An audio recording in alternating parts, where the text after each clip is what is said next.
Hey, what's going on YouTube? Make sure y'all like and subscribe. So I've been getting a lot of feedback since my last video on Sanchez, the YouTuber. And people just wanted me to open up the door and shed more light on my interactions with him. So that's what I'm gonna do. I'm gonna speak on it because, this guy, man, for me, when we met, he wasn't this person that they trying to portray him to be on YouTube. Now, mind you, if he got a character or if he got a personality disorder, that's his prerogative, man. I'm not here to defend anyone. I'm just speaking on my situation and my, encounters with him. So pretty much, this dude, Malik, as I know him by, right? Because I know him as Malik. Y'all might know him as Smooth Sanchez, but Malik, he could light up rooms, man. He was intelligent, man. He was smart. He was young. He had this vibrant energy about him that, attracted people to him. And this is obviously how we ended up in the same programs and, getting paid for speaking engagements, right?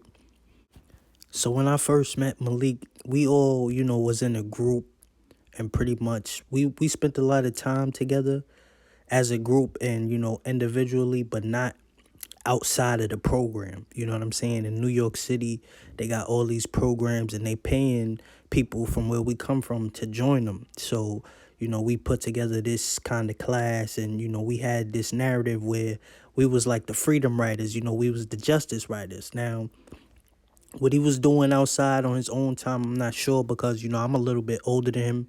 Mind you, I knew he was in school, but I was always working, so I never really got to hang out with him outside. Maybe like a few times we played ball or skated together or something. But, when I seen him on the news, if you would have told me that Malik got into trouble and Malik was in the feds, I would have said you lying. I would have been straight up not believed it. But it's like, I seen everything on YouTube. I seen the streams, I seen the lives, I seen the newspaper articles. So I'm watching it in 4K.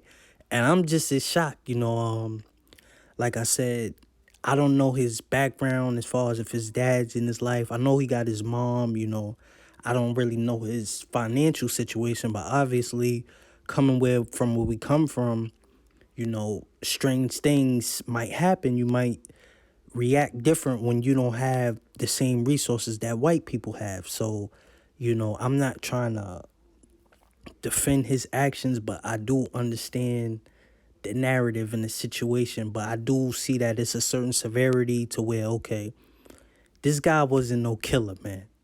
He wasn't no killer. Let's just be real. Malik wasn't killing nobody. He wasn't raping nobody.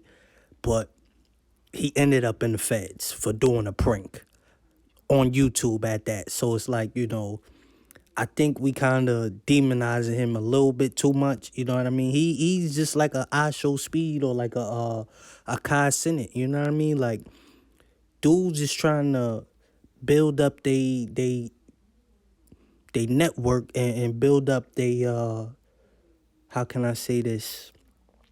They fan base. You know what I'm saying? Because he was getting donations, so it's like he was getting egged on to do this stuff. You know what I mean?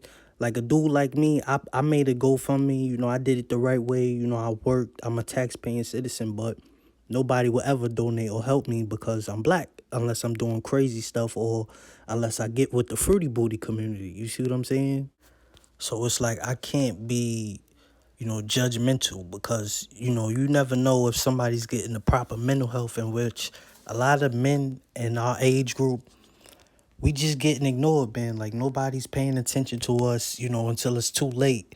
And we be crying for help, but it's like you the boy who cried wolf because, when you saying, hey, is something wrong here, I'm not able to process or I'm not able to get along with this narrative, you know, uh, how can I reach, or achieve some type of justice here? And, all of the outlets that they send you to is just like they pushing it more and more.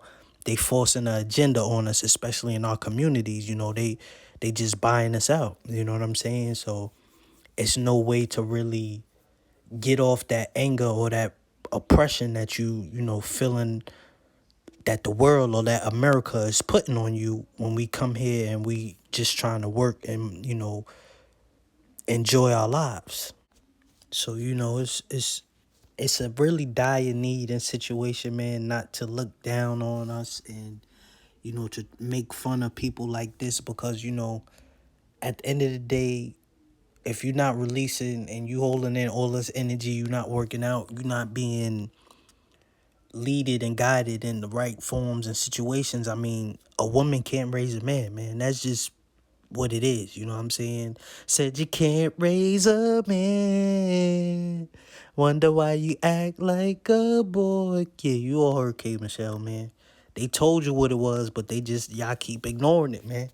And coming from these single mother households, or even if you do got a dad in the house, he probably working so goddamn much. He probably not even really dead for real. He just is a utility bill. So that's the situations that we facing here in America, man. It's like I ain't got no ops, I ain't got no beef.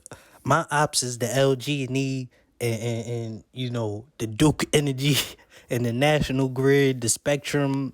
Those is my ops. The dudes who keep taking all this money out my account and destroying my credit, god damn it.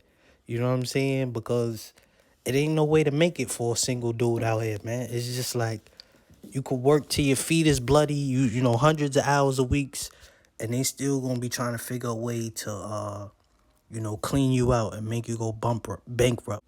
And on another side note, right? See this program right here? We was both in this program called GoSo, right? And now you see the dude with the blue, not the dark blue, the light blue, my man Charlie, the one I've been saying, that ever since he didn't want to teach a certain agenda and, he didn't want to respect certain pronouns. Now he's just dead.